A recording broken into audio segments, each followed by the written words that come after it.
joining us, and here he is. Malte, welcome to the show. Thank you for joining us today. Welcome and hello, gentlemen, and the fans outside, and thank you for having me. So, really appreciate the invitation.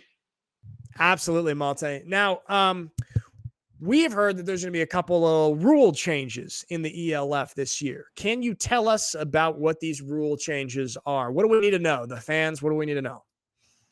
More than happy to do so. So, first of all, what we did is we adopted the NFL changes where we do not differ from the NFL rulebook. And I think notably the most important change is that tripping is now a personal foul with all the consequences. Beside this, and the major changes happened in our free kick and in our kickoffs. One quick reminder why we changed our free kick and why we differ. The reason is that we want to protect the players outside, and at the same time, we want to open room for tactics we didn't see before. And this ideas end up in discussions with a lot of experts in the States and in Europe about how we can adapt our free kick to be more attractive at the same level of protection. And what we reckon had been that we had, when the ball hit this landing zone between the receiver's goal line and 20-yard line, last year the receiver had 3 seconds to pick up the ball and to start the play. But this often led to confusions. So we said we get rid of the 3-second rule, keep it simple. Once the ball hit the landing zone or the player, we're gonna start. And what we did is, what happened if now a kicker really kicks into the corner? So we need to compensate this loss of 3 seconds, kind of.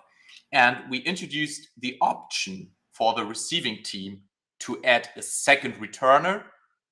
In consequences, only 9 players, if a receiving team chooses to do so, will remain on the restraining line. Oh yeah, that's interesting then. So to have a second returner and then the receiving team only to have 9 on the up on the line against 10 of the kicking team. Okay, that's very, very interesting. Malte, what goes into what was the process of deciding to make these changes? First of all, as always, the key is communication. To get every stakeholder involved, also to look into statistics to understand where we have deficits. That's always the first step, right? To analyze where are deficits or where's room for improvement. And we really saw that this 3-second rule is also difficult to communicate. And first of all, it led to confusions.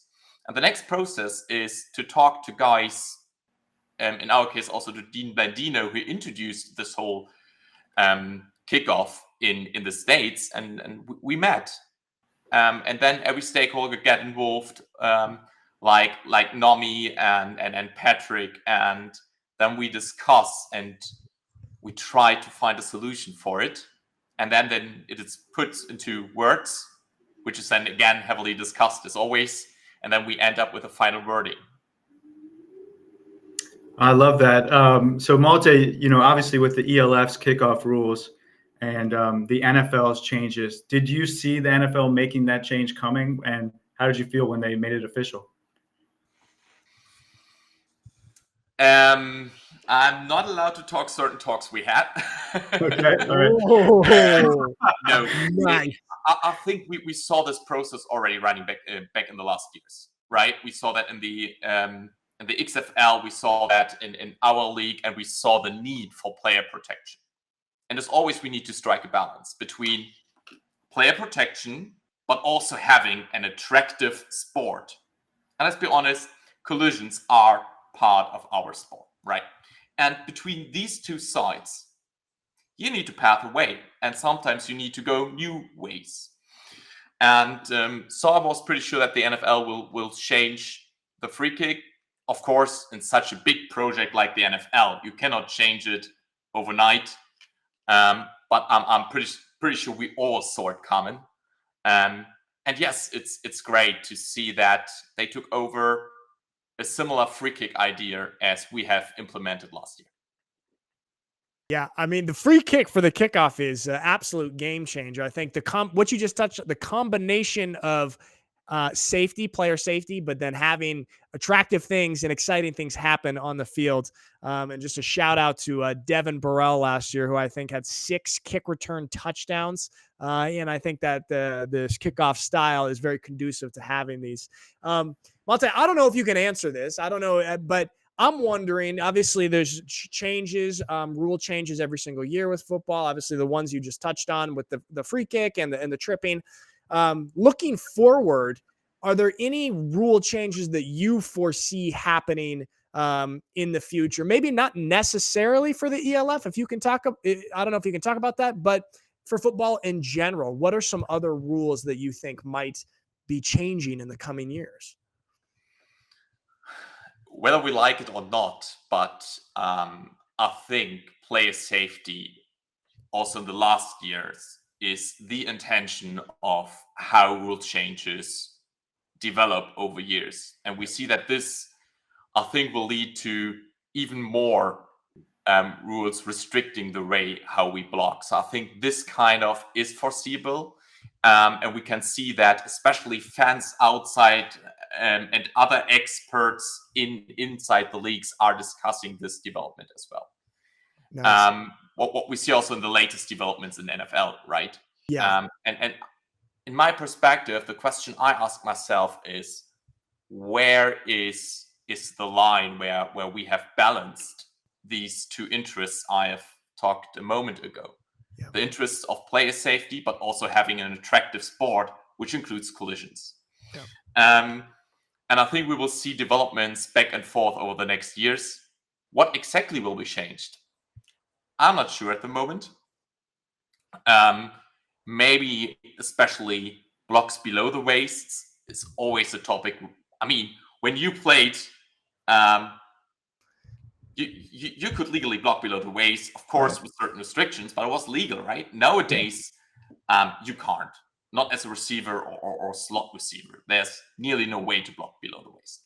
So I think we will see similar developments also for the offensive line.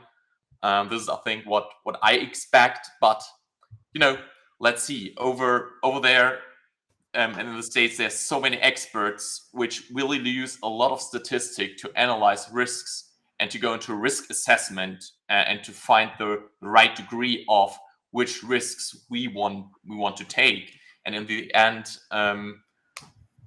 they will come up with great ideas. And we also need to understand it's a decision for player healthy.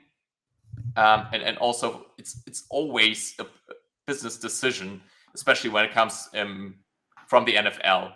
If we think about roughing the passer, let's be honest, roughing the passer is first of all a business decision. Of course. Yeah. I mean, you got to protect your most important playmakers that really make the sport go around. Quarterback's got to be healthy.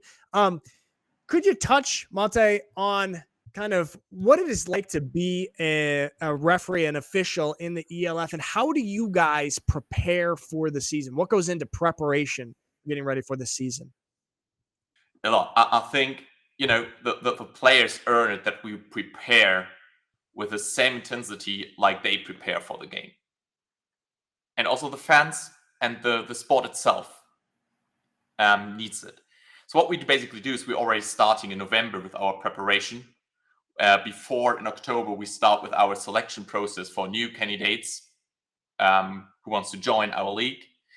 And we start with a lot of rules, discussions, training, practices, going into different kind of tests. Beside this, I need to stay in shape. Maybe not to the extent like players have to be, right? But I need to go running. I need to hit the gym. I should more often, to be honest.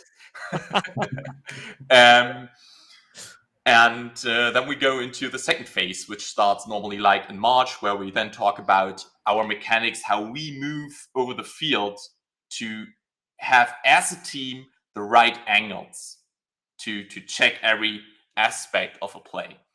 And at this third step, what we do is we prepare for a similar standard in every game, which means like we watch a lot of tape, we talk about the standards we have, and we teach the officials to apply the same standard.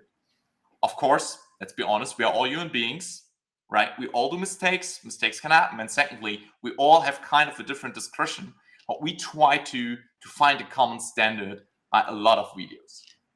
And in season, what we do is to prepare is, like you do, we watch again a lot of clips. We meet every Thursday to discuss the game ahead of us. And I think this is something which makes us unique, at least in Europe, is every single play I'm on the field is analyzed by at least, so when something happened, it's analyzed by at least 3 to 4 people. So I definitely know that we all do mistakes, because I know from my games I did. And what we do is like you did as a player, understand why and fix it. So that's the whole process we do. And I'm really proud of every official putting in this hard work. And it's not just a Sunday job. Yeah, Malte, you touched on the growth of the officials and your very established process. You're one of the original officials of the ELF. What has it been like watching the league grow from your perspective as a referee? It's great. It's great to be part of such a great project growing, and to see how the sports is appreciated more and more in Europe.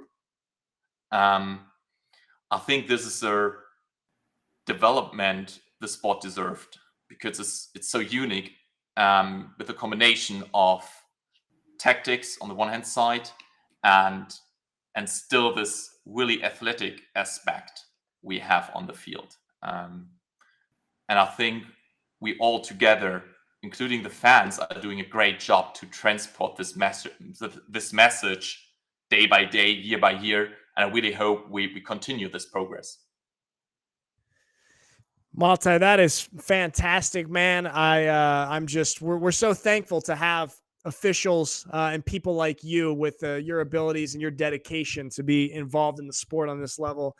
Thank you so much for joining us on the show today, and we're really looking forward to this season. And good luck this year with the officiating. We're going to be really excited to watch you out there making all the good calls.